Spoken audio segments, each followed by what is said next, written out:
pas merci Marie-Hélène, Olivier et Marianita pour avoir organisé ceci. Je suis également ravie d'être là, non seulement parce qu'on s'était rencontrés il y a quelques mois maintenant à Urbino, où on avait déjà commencé à élaborer ces thèmes, mais justement dans le cadre aussi de la publication qui vient d'être mentionnée, on avait commencé à réfléchir sur cette idée d'appropriation par rapport au modernisme, non seulement en essayant de voir vraiment derrière le mot appropriation s'il y a la création en fait de quelque chose de neuf qui peut surgir de la rencontre entre un urbanisme très urbaniste, c'est-à-dire moderniste, et puis un urbanisme qui a été appelé aujourd'hui à plusieurs reprises sans urbaniste, mais qui est plutôt après les urbanistes, et qui finalement pourrait générer un troisième terme, un terme qui est peut-être hybride, nouveau, etc. Donc, essayer de comprendre si cela vraiment se passe, et à la fin de ces trois journées, j'espère qu'on aura encore plus d'illumination sur cela. Mon français est très limité, donc je vais passer à l'anglais, je suis désolée pour ça, mais ça va être mieux à la fin pour l'exposition. Et donc voilà, on va aller vers l'Amérique du Sud et plus particulièrement vers Lima, la capitale du Pérou, pour voir ce qui se passe à l'Unidad Vecinal numéro 3. So, the Unidad Vecinal numéro 3, you can see. Donc, Unidad Vecinal numéro 3, vous pouvez voir dans cette première image, c'est une espèce d'exaltation dans les journaux modernistes de l'époque, construits à l'époque dans un endroit assez distant de Lima, par un ensemble d'architectes très importants qui représentaient les modernistes de l'époque et qu'on reconnaît dans d'autres contextes. Dans son nom, vous pouvez voir Unidad Vecinal, ça synthétise un peu le concept émergent qui allait motiver le modernisme de Lima à l'époque. C'est assez étrange, d'une certaine façon, de parler de Lima et de la modernité, parce que pour ceux qui ont suivi les établissements humains et l'agrandissement de Lima, Lima est connue comme la ville qui s'est construite. Dans les statistiques assez intéressantes qui suivent le développement des capitales de l'Amérique latine, Lima est connue comme la ville qui était autoconstruite par les migrants qui arrivaient pas seulement de la région andéenne, mais du pays entier, et qui commençaient des établissements qui s'appelaient barriamas. Et en fait, tout le pays est devenu connu pour une attitude un peu laissez-faire envers ces établissements humains. Et même ont essayé de les promouvoir et presque les organiser pour occuper les régions désertiques, surtout dans le sud et vers le nord. Donc, pour parler de la modernité, ça doit se dire en dialogue avec un paysage de ce genre, qui s'est déjà fait par un groupe d'autres à part moi. Donc, une autre image de ces établissements assez frappant. C'est en général ce qu'on trouve quand on regarde la ville de Lima, en rapport avec la loi, le droit et la législation urbaine. La plus connue, c'est Ley Urbanica, qu'on voit ici, qui en fait était question de permettre à ce genre d'établissement de s'établir. Other prime areas could be maintained in a state, of course, of rise in values and so forth. Lima is also known, of course, because a number of important people, such as John Turner, have then reified, celebrated the self-built city. Lima est connu aussi parce que des architectes ont parlé de la ville autoconstruite. Et on voit ça dans les années 1960, par exemple. Ce journal traite de la façon dont fonctionne ce genre d'établissement autoconstruit. Et ça pose des questions à l'époque.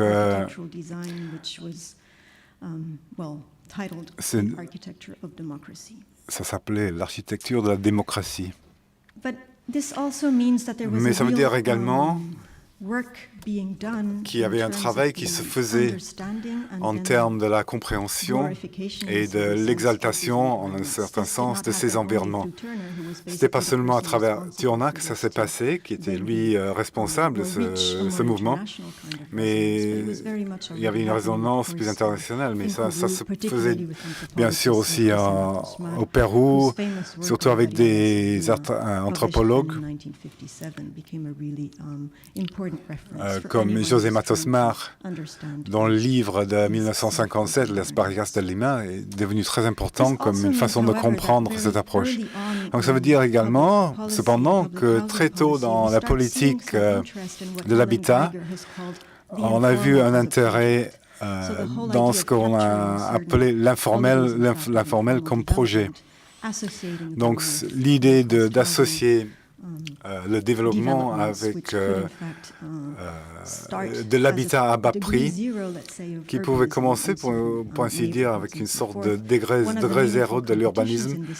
Un des grands concours dans ce sens, c'était le concours de Casamarata pour l'habitat économique, qui était lancé et qui était gagné par Galva Borto avec cette idée de la maison qui grandit.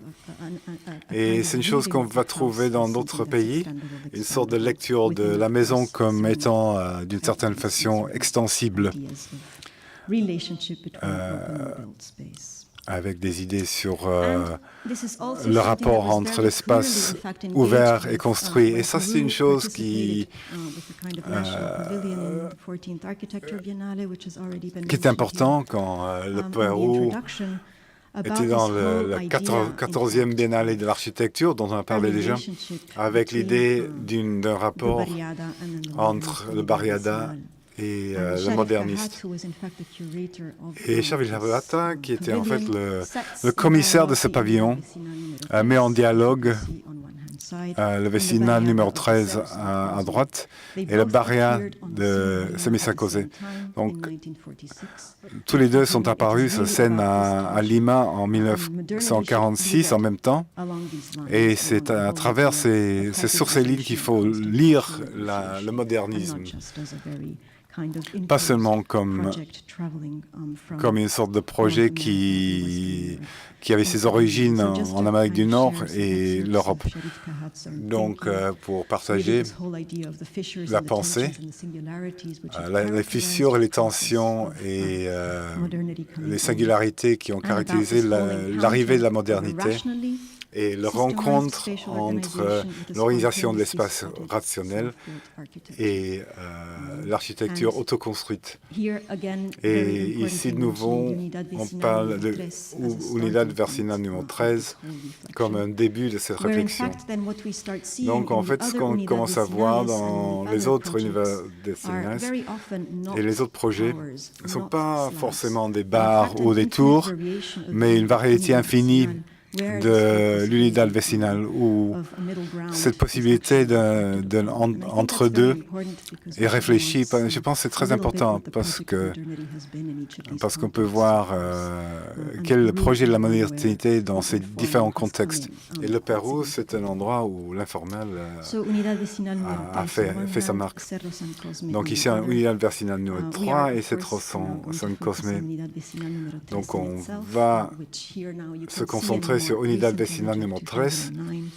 Sur l'image de 2009, on voit complètement enraciné dans le contexte de Lima et qui est en même temps été transformé. Ce qui n'a pas été complètement violé, c'est l'entre-deux. Il y avait un pourcentage signifiant d'espace ouvert, quelque chose comme 80% du site n'était pas construit. Et ce pourcentage a baissé, mais ça reste quand même une des qualités des environnements. Et on voit très, très clairement quand on s'est confronté à un environnement complètement autoconstruit. Ce qui est très important à noter, c'est que aussi bien Cerco Cement et Unidad Vecinal voulaient s'échapper d'une situation que la situation qu'on voit ici, ce qu'on appelle la Calirona.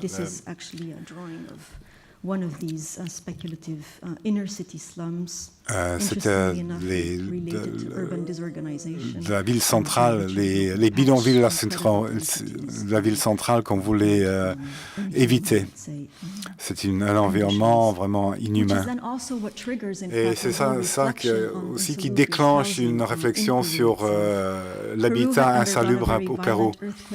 Le Pérou avait subi un tremblement de terre très violent en 1940, donc sa situation était très différente par rapport aux autres pays sud-américains, qu'on a mis dans le cadre de la politique de bons voisins.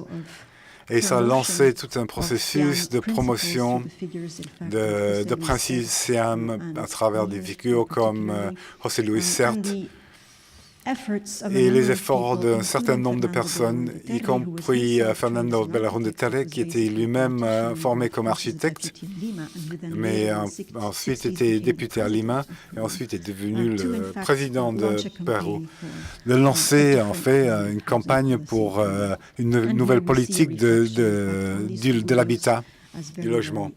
Et ici, on peut voir les studios comme des environnements vraiment très peu propices au développement humain. Donc, toute une série d'études étaient lancées après l'idée de l'Unidad Vecinales. Et ici, on voit dans le plan pilote, vous pouvez voir également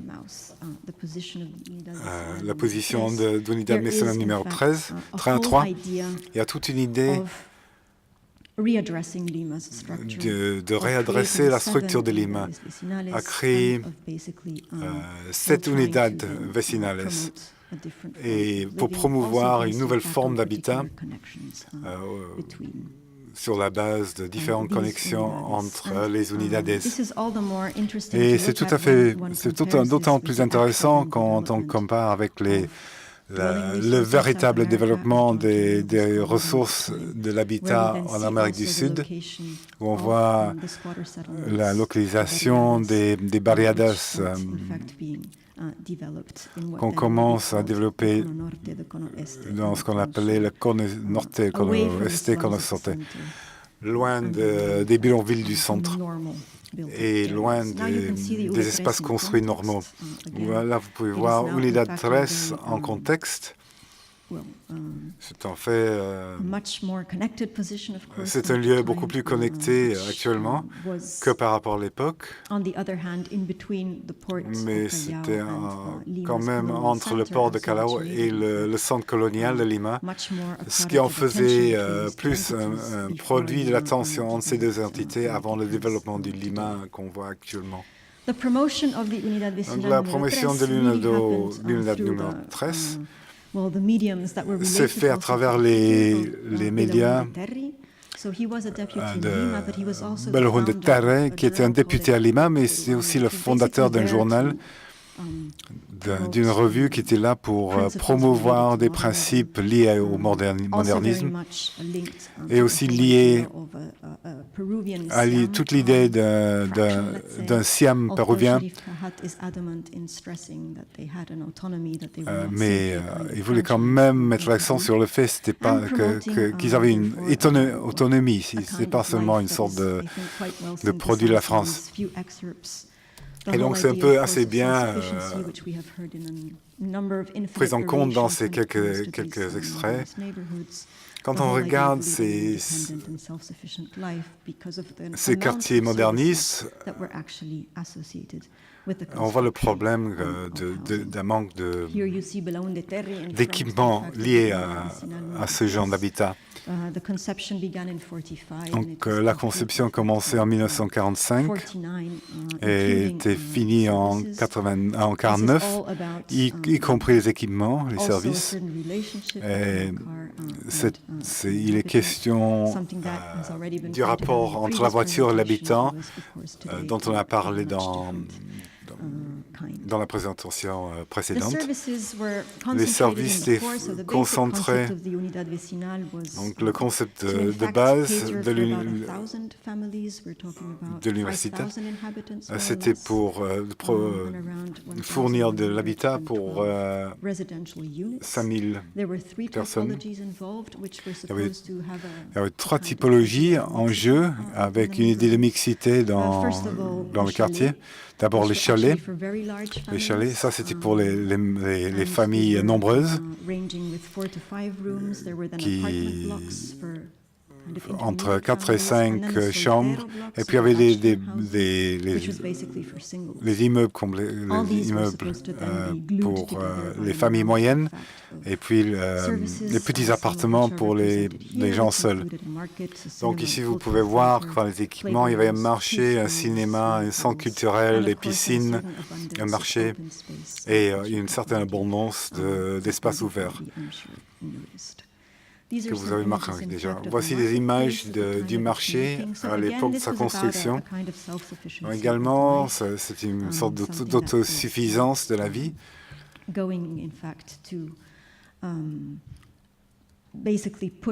Qui à la base allait pousser les gens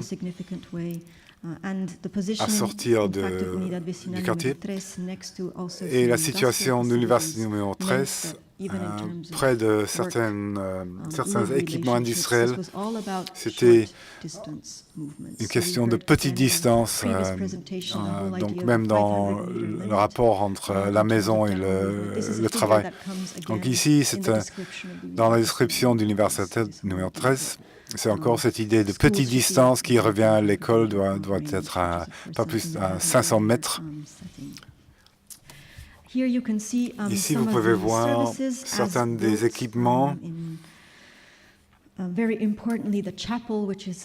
forme construite, surtout la chapelle qui reste assez importante aujourd'hui, la piscine et de même le kindergarten. Et ici, des images des habitations. Voici les 3 typologies dont j'ai parlé. Le chalet, le bloc et les appartements pour les gens seuls avec leur balcon. Quelque chose qui a accompagné la construction, c'est l'idée que, parce qu'il s'agissait... Le discours, c'est que c'est ni la philanthropie ni la charité. Donc on va fournir des appartements qui sont à louer et qui vont servir pour au moins ce genre d'habitants. Il y avait un certain rapport par rapport aux revenus qui devaient être respectés. Et toute l'idée était donc un certain nombre de gens pouvaient accéder à ce genre de quartier. C'est une sorte d'agenda qui était moins clair en fin de compte, mais au début, c'était son but. Et voilà donc les transformations qui sont peut-être les choses les plus intéressantes par rapport aux autres cas dont on parle aujourd'hui.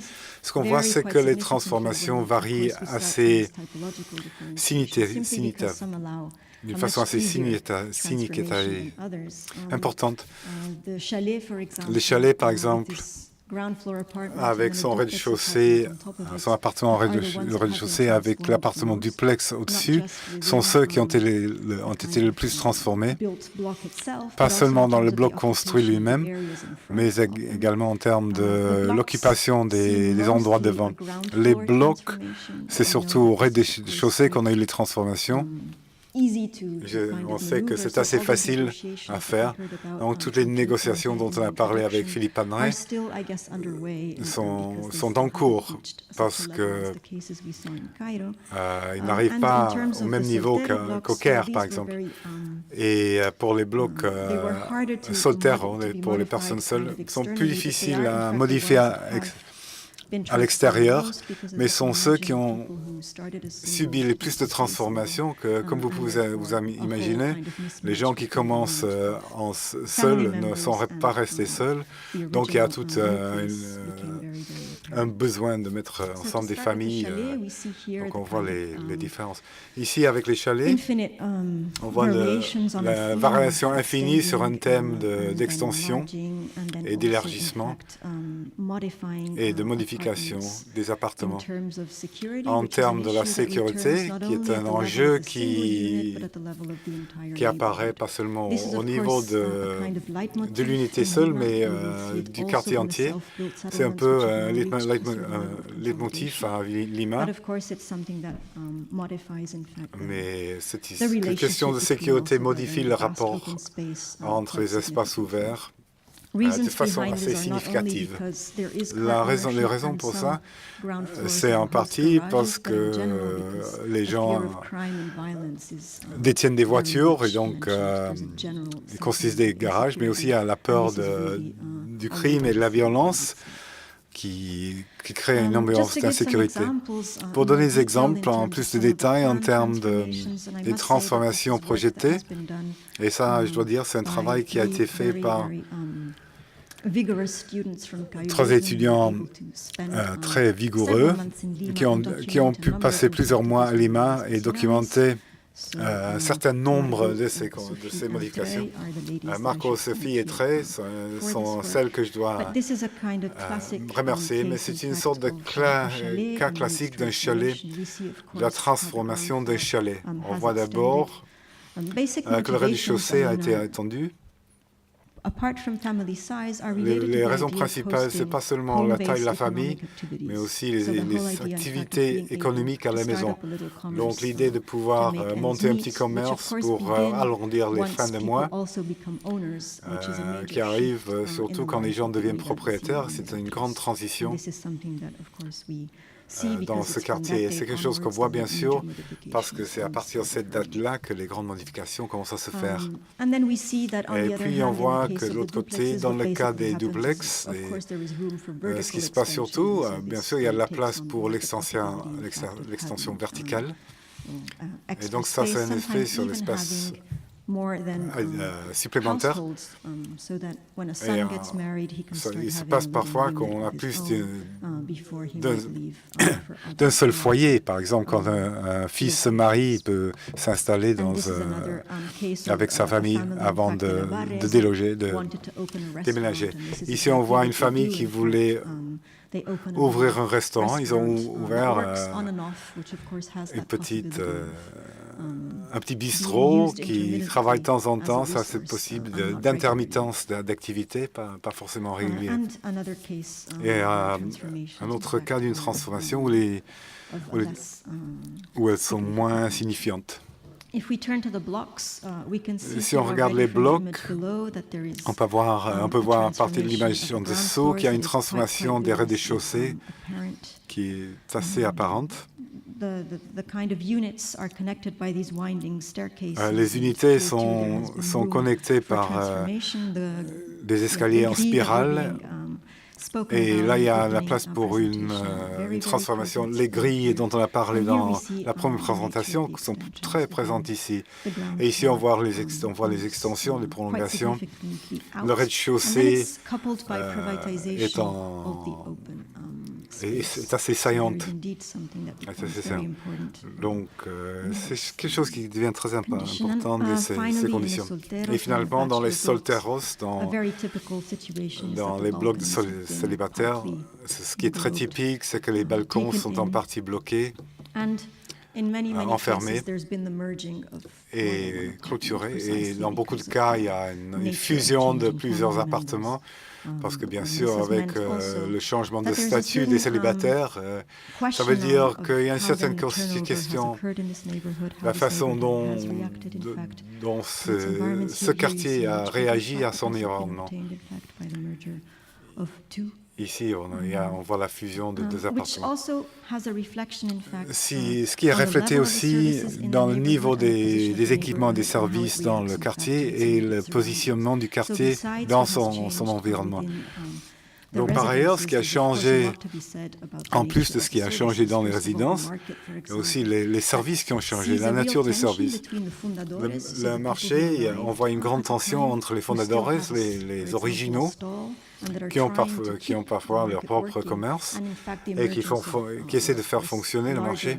Et puis l'émergence d'espaces plus grands dans le quartier qui font partie du commerce quotidien.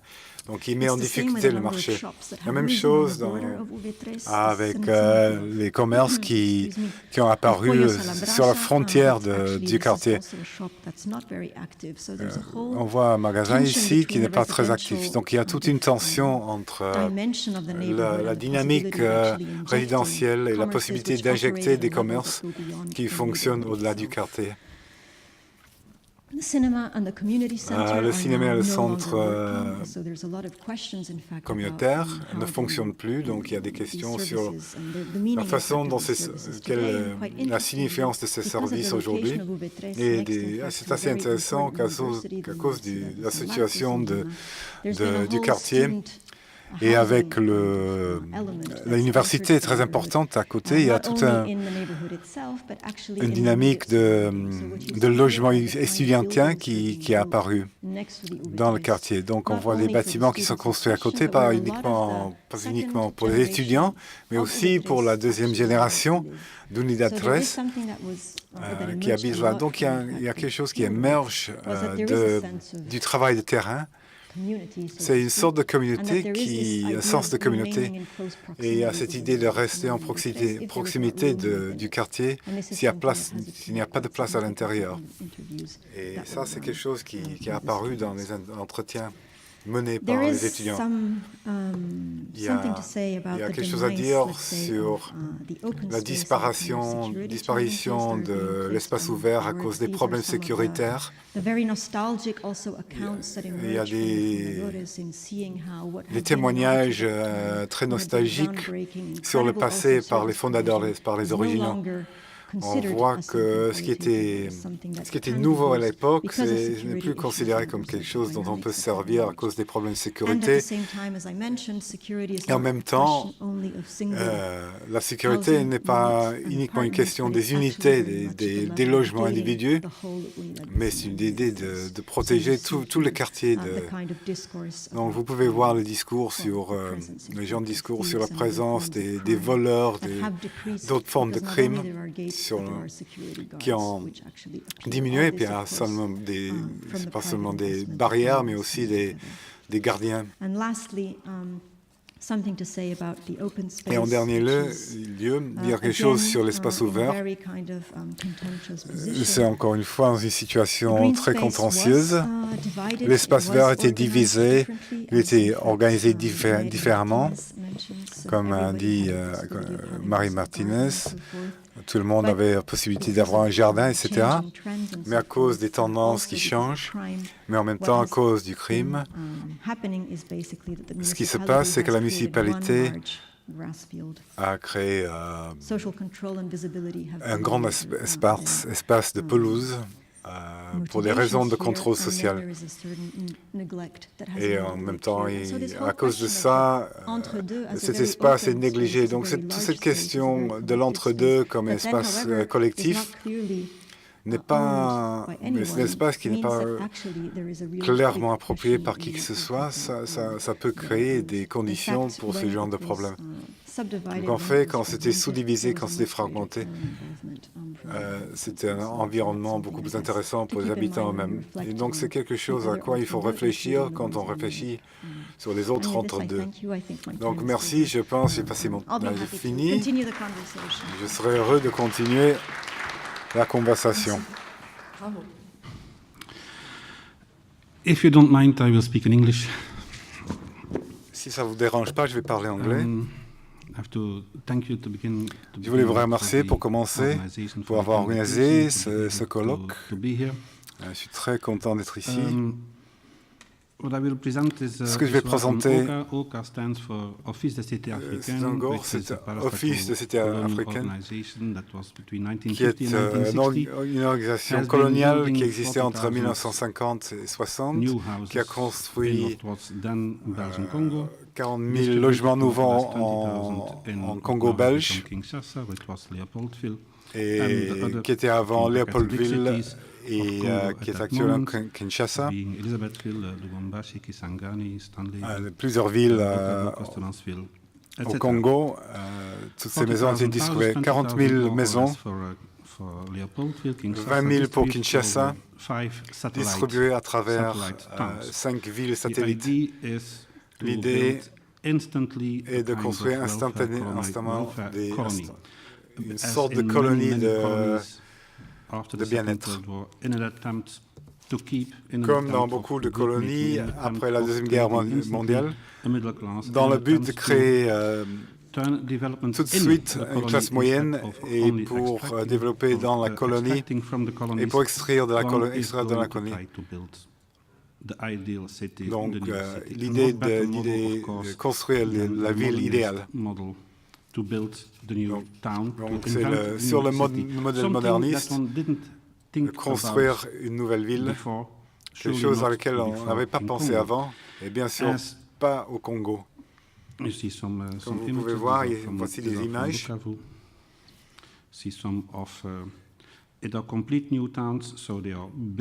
ce sont des villes nouvelles à part entière, donc construites par les meilleurs architectes belges. Construits avec toutes sortes d'équipements publics, mais il y a également des installations médicales, des écoles. Mais c'est surtout le logement, l'équipement, les écoles, les églises, et toutes ces variations.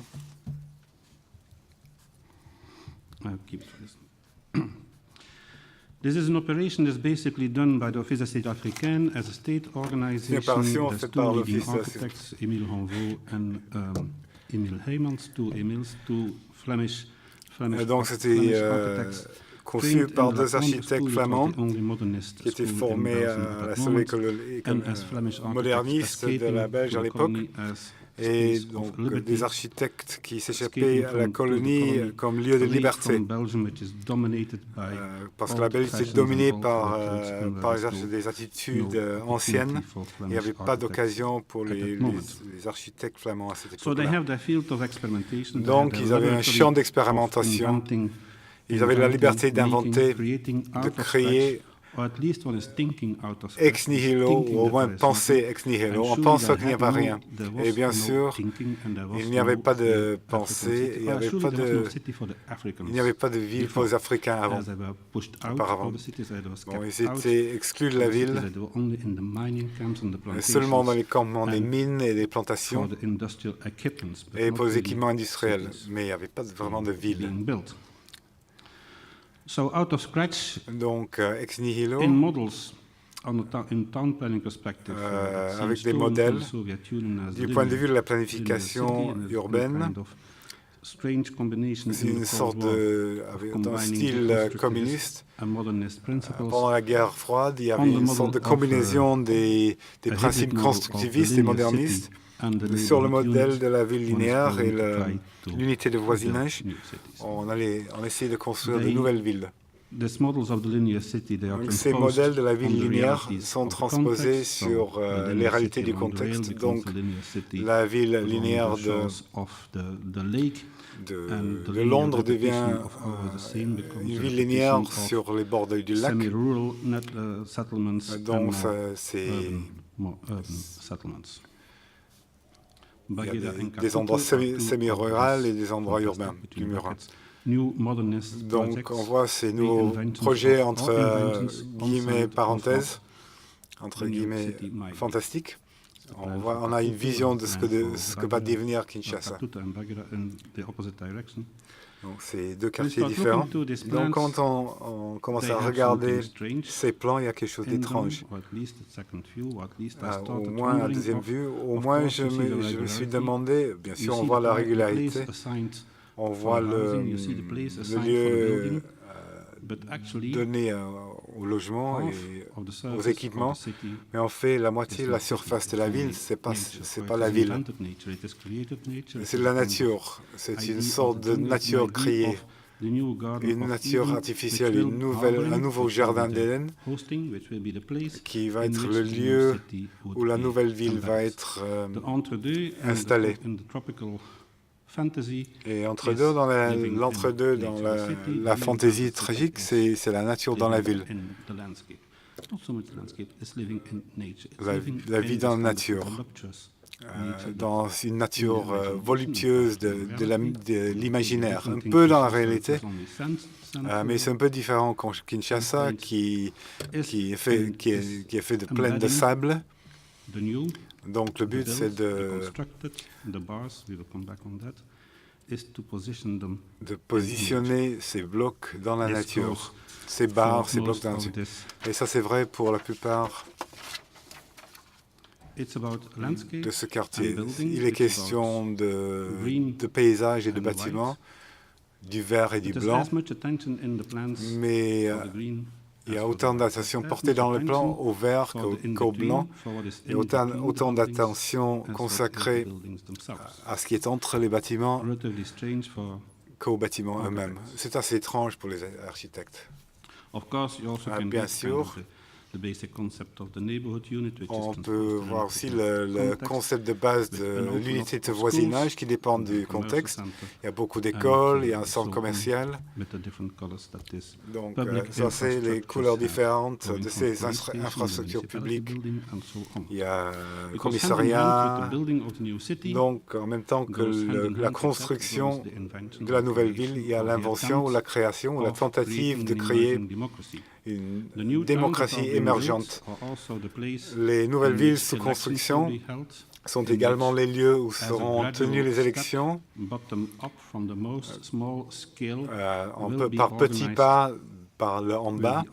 On va organiser de nouvelles institutions qui vont gérer, qui vont gouverner la ville, le pays, en commençant avec les petits établissements de 3 ou 4 000 maisons au plus. Ça, c'est l'échelle où on pensait qu'il serait possible de transmettre la colonie au très long terme aux indigènes.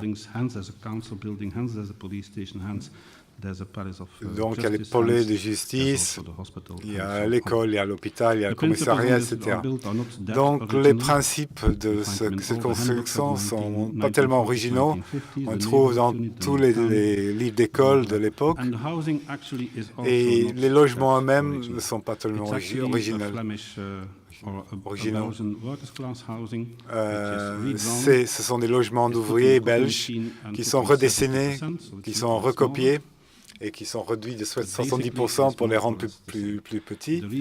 Donc, en fait, c'est le même dessin.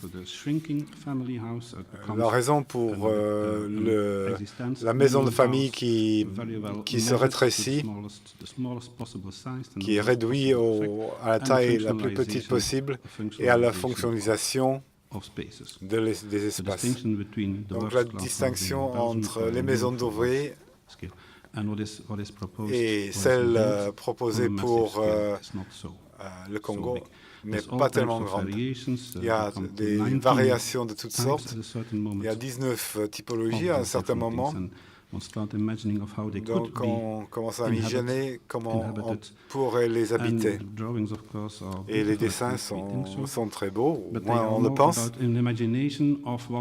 Mais il n'y a pas d'imaginaire de ce qui peut être le logement s'il est transposé à quelqu'un d'autre. Si on donne ce cadeau,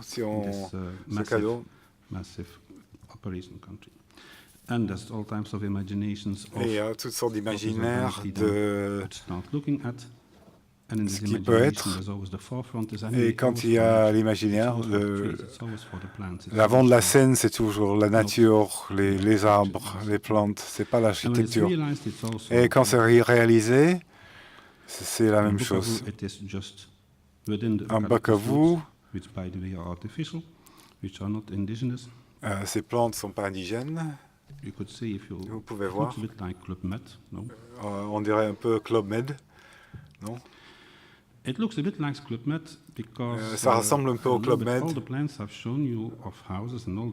parce que presque de tous les plans et tous les photographies que je vous ai montrées, il y a toujours la nature, il y a très peu de gens.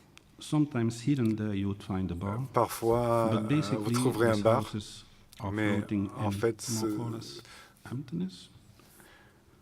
ces maisons flottent dans le vide, ou bien dans les jardins, ou bien dans le paysage.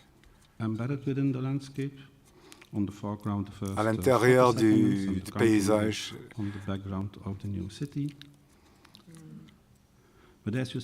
comme vous pouvez voir, la plupart de ces maisons, presque 90% de ces maisons, n'ont pas de jardin, n'ont pas de parcelles, n'ont pas de propriété.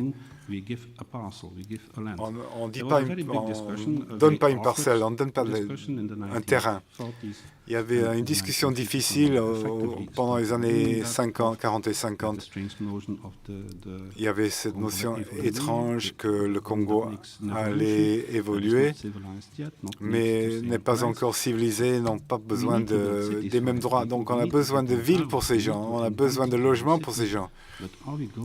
Mais est-ce qu'on va leur donner de la terre, des terrains dont ils vont être propriétaires, dont ils décident déjà en principe, mais bon, n'en parlons pas.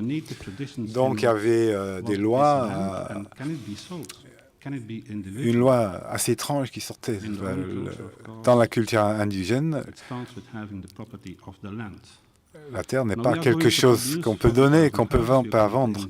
Dans notre culture, c'est différent. Donc on va construire 40 000 maisons. On va construire massivement dans tous les sens pour une nouvelle citoyenneté. Mais la nouvelle citoyenneté, ça ne va pas avec l'idée de donner de la terre. Donc, pour les indigènes, la terre n'appartient pas aux individus. C'est une terre qui appartient à la communauté. C'est quelque chose qu'on négocie. Ce n'est pas quelque chose dont une famille ou une personne peut être propriétaire. C'est une question étrange parce que ça a toujours été un des arguments pourquoi la civilisation occidentale sera plus appropriée, pourquoi il faut civiliser, pourquoi il faut former, pourquoi il faut éduquer. Mais quand on arrive au moment où il faut donner du terrain, ça ne se fait pas. Donc on ne va pas donner des jardins, on va construire des bâtiments qui sont installés dans un paysage. Il y a deux choses, il y a la maison, il y a le paysage. Et le paysage appartient à la communauté. Il y a beaucoup de choses qui doivent se passer dessus. En tant que jardin, il y a beaucoup de choses qui vont se faire. Il peut y avoir des églises, il peut y avoir des endroits pour silence, il peut y avoir des espaces vides, mais quand on arrive à la maison, quand on regarde les questions de la maison, il y a quelque chose d'étrange qui se passe. Au moins une sorte de confusion. Il y a une grande migration à la ville. Ils ne savent pas quoi en faire. La première invention, bien sûr, c'est la distance entre les maisons. On les réduit un peu, on fait des économies d'échelle, ça devient accessible. Et on construit et personne ne peut y accéder. Mais le problème, c'est que les revenus des gens ne suffisent pas pour emprunter l'argent pour acheter une maison. Donc, en fin de compte, c'est en partie les grands employeurs qui commencent à louer ces maisons. Ensuite, c'est les grands fonds. Mais en fin de compte, les maisons restent vides parce que il n'y a pas un rapport correct entre la maison et le cible. Donc il faut repenser ce qu'on va faire avec des maisons que les gens ne peuvent pas louer, que pas acheter. Donc en fin de compte, il n'y a pas de famille. 70% des gens qui viennent sont des hommes, des célibataires qui viennent de la campagne, qui envahissent la ville.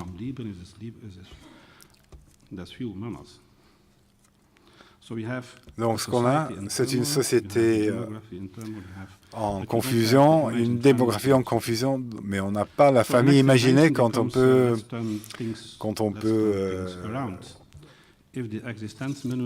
loger. Donc il faut retourner les choses.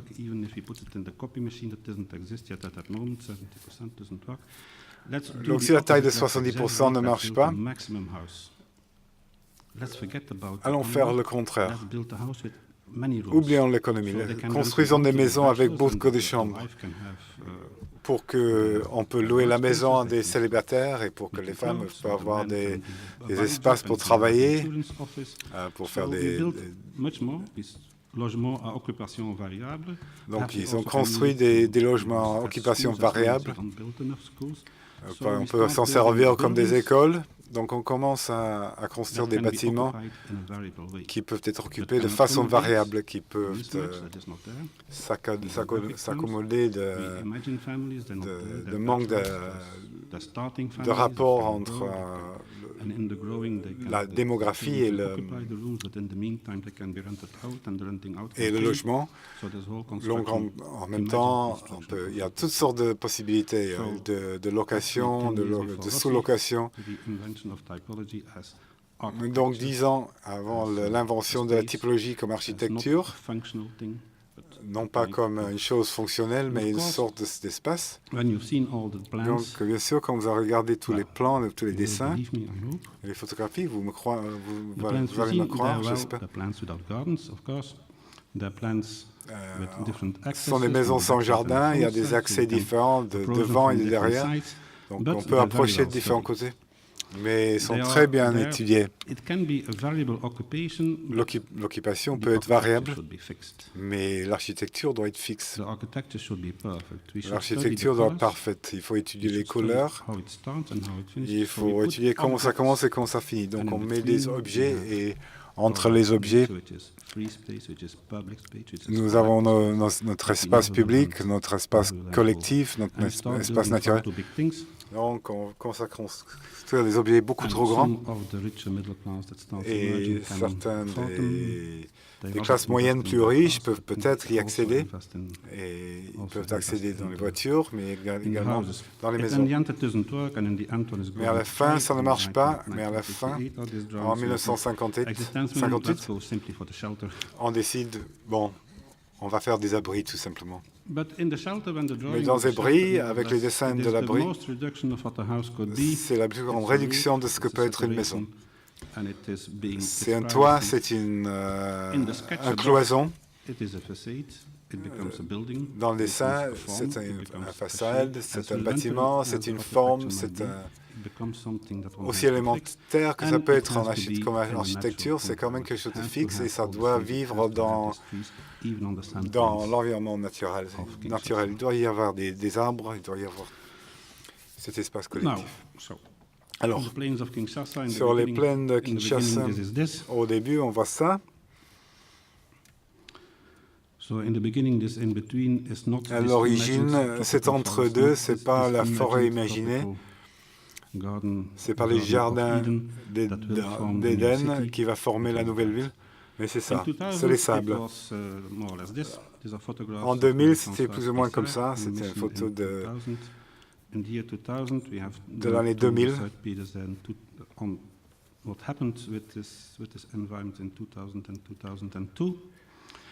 Donc on va voir ce qui s'est passé en 2002. Ça, c'est l'école de Matonge. Dans l'histoire coloniale, c'est souvent vu comme le présent. Ça a été documenté comme ce qui est donné à la colonie à l'indépendance. Dans la révolte de 1959, ces villes étaient pillées, étaient détruites. Au moins, la plupart de l'infrastructure publique, les commissariats, les équipements publics, les centres de la jeunesse, tout était détruit, mis au feu. Tout ce qui est resté comme infrastructure publique, c'est l'école. Tout ce qui reste, qui fonctionne actuellement, dans le sens le plus élémentaire, du point de vue auquel on n'a rien à ajouter.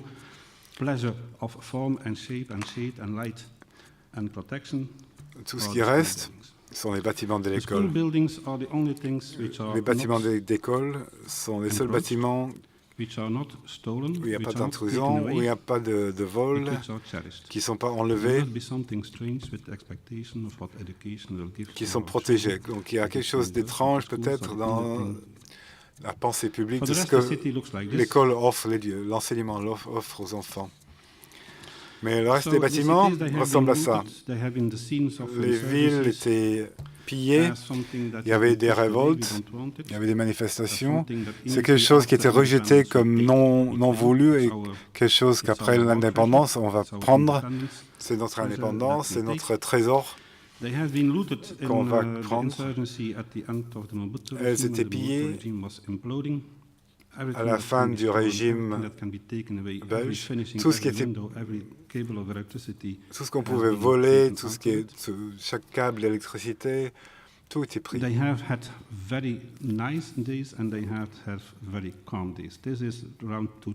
Ça, c'est aux alentours de l'année 2000, dans la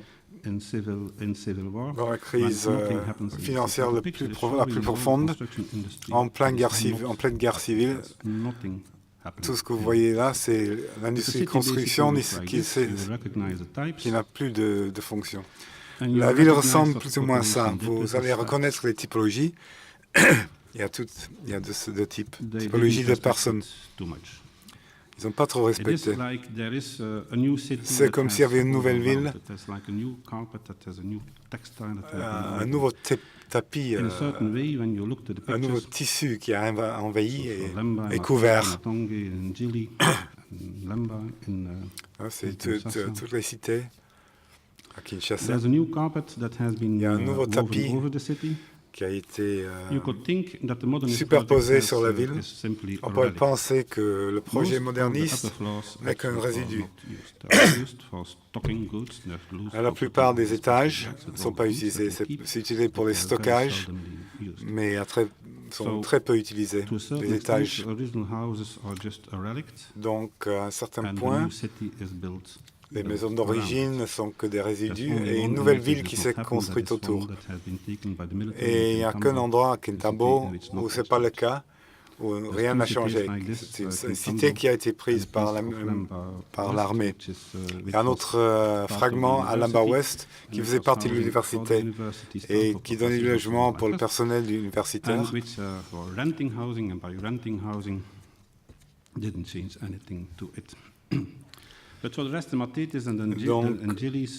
Donc ailleurs, à Matete, Angelis, à Matongo, have been in a kind of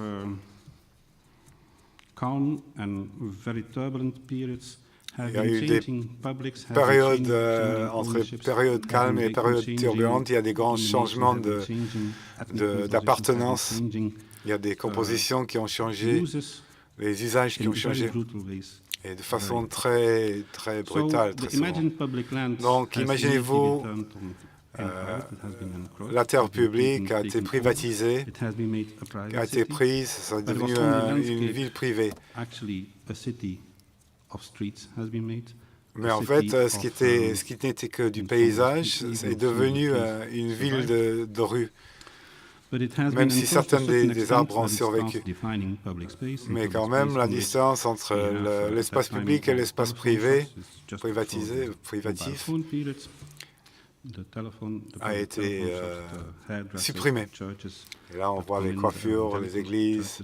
Et c'est l'époque du téléphone mobile qui commence à envahir le territoire. C'est devenu une ville privée, une ville d'investissement.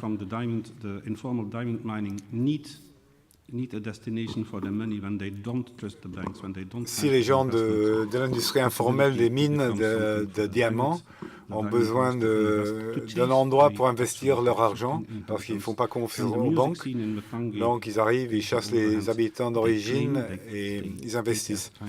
Et c'est la musique aussi qui devient patrimoine de la ville et change ce patrimoine. Donc, dans une étrange itération entre le refus et la revendication, entre donner et prendre, et l'appropriation et le vol. La plupart des constructions que vous avez vues qui ont été ajoutées, et la ville ajoutée devient la ville planifiée, devient la vraie ville, et la ville planifiée devient le résidu. Et ils font tout à fait le contraire de ce qu'ont voulu les architectes. Les architectes avaient étudié l'orientation, le climat et le soleil, etc. Donc toutes les additions sont perpendiculaires au plan d'origine. Si vous dites qu'il faut un paysage ouvert, nous allons remplir le paysage. Si vous dites qu'il doit avoir cette orientation, on va faire le contraire. Donc, en noir et blanc, toutes les règles souhaitées de l'architecture that leaves behind the old house, but nevertheless is structured by the existing. The major nice thing about this transformation process, I think, is that it is remaining in Kinshasa until recently. It remains, the Oka neighborhoods remain the guiding image of what the expectation of the house is. If you can choose a dream house, it's an Oka house that you want. It is the Oka house even if you leave it behind as an image and you construct your own thing with it. Perhaps because it's structured, perhaps because it has basic infrastructure, perhaps because the existence of the colonial enforced and given form goes in interaction, in a dialectic interaction as thesis and antithesis and woof, creating a new synthesis of a new African urbanity. I will keep it to this. Thank you.